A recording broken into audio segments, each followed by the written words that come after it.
मानव जाति की उत्पत्ति के बाद से मानव मन को भ्रमित करने वाले कई रहस्यों में से एक है पुनर्जन्म की अवधारणा, जिसका शाब्दिक अर्थ है फिर से शरीर धारण करना। जैसे जैसे सभ्यताएं विकसित हुई, विश्वासों में भेदभाव हुआ और विभिन्न धर्मों का प्रसार हुआ, जिसने समाज को दो तरह से बांट दिया। ये प्रमुख विभाजन पूर्व और पश्चिम था। पूर्वी धर्म अधिक दार्शनिक और कम विश्लेषणात्मक होने के कारण पुनर्जन्म को स्वीकार करते हैं। हालांकि विभिन्न पूर्वी धर्मों जैसे हिंदू धर्म, जैन धर्म और बौद्ध धर्म में पुनर्जन्म पर उनके विश्वास में भिन्नता है। इसके अलावा इस्लाम के साथ साथ ईसाई धर्म, जिसका मूल पश्चिम में है, ने बड़े पैमाने पर पुनर्जन्म से इनकार किया है। हालांकि कुछ उपसंप्रदाय अभी भी इसमें रुचि दिखाते हैं। साथ ही कई रहस्यवादी और गूढ़ विद्याएं जैसे थियोसोफिकल सोसाइटी में पुनर्जन्म पर अपना अनूठा वर्णन भी किया है। आज हम आपके सामने इस रहस्य से पर्दा हटाने जा रहे हैं, जिससे हम काफी हद तक ये समझ जाएं कि क्या वाकई पुनर्जन्म होता है या नहीं। क्या वाकई में होता है पुनर्जन्म? जानिए पूरा सच। इससे पहले हम पुनर्जन्म के रहस्य के बारे में विस्तार से जानें। ये समझना महत्वपूर्ण है कि पुनर्जन्म से हमारा क्या तात्पर्य है। हमारे शोध के उद्देश्य के लिए हम इस शब्द का उपयोग इस बात को समझने के लिए करते हैं कि मनुष्य दो घटकों से मिलकर बनता है, एक भौतिक शरीर और एक गैर भौतिक घटक। कुछ इसे मानस कहते हैं, अन्य इसे मन के रूप में जानते हैं, जिसे व्यक्तित्व या आत्मा कहा जाता है। मृत्यु के समय भौतिक शरीर नष्ट हो जाता है, लेकिन गैर भौतिक घटक जीवित रहता है और एक अंतराल के बाद एक नए भौतिक शरीर से जुड़ जाता है। हमारे पास जो थोड़ा बहुत डेटा है, उसके आधार पर हम इस बारे में सामान्यीकरण नहीं कर सकते हैं कि हर कोई पुनर्जन्म लेता है या नहीं, लेकिन इतना बता सकते हैं कि हर किसी को पिछला जन्म याद नहीं रहता। भारत में लगभग 500 पुनर्जन्म के दावों की जांच की गई है।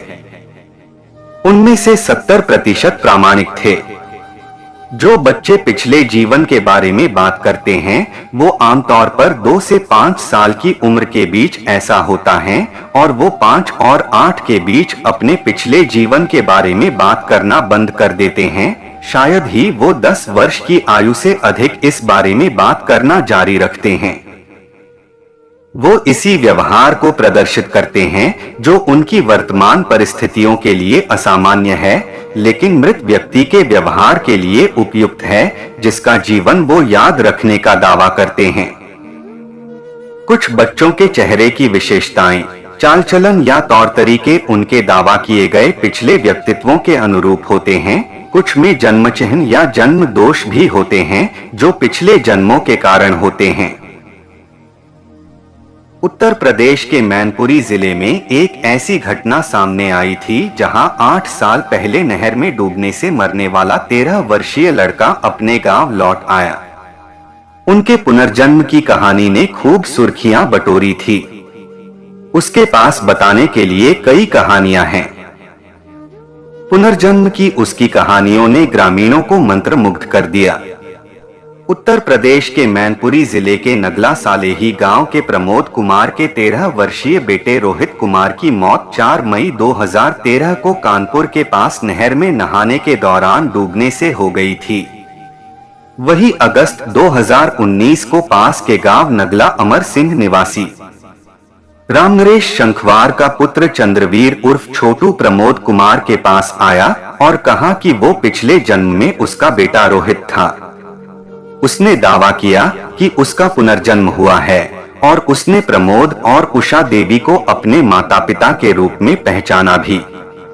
अपने पूर्व परिवार से मिलने पर चंद्रवीर ने अपने पूर्व जन्म की कहानियां सुनानी शुरू की। उसने अपनी बहन को भी पहचाना। उसकी पुनर्जन्म की कहानियों से रोमांचित ग्रामीण जल्द ही चंद्रवीर की कहानियों को सुनने के लिए प्रमोद के घर पर इकट्ठा हो गए। उसे उसके स्कूल भी ले जाया गया और ऐसे प्रश्न पूछे जिसका जवाब रोहित दे सकता था। आश्चर्यजनक रूप से चंद्रवीर ने उनका सही जवाब दिया।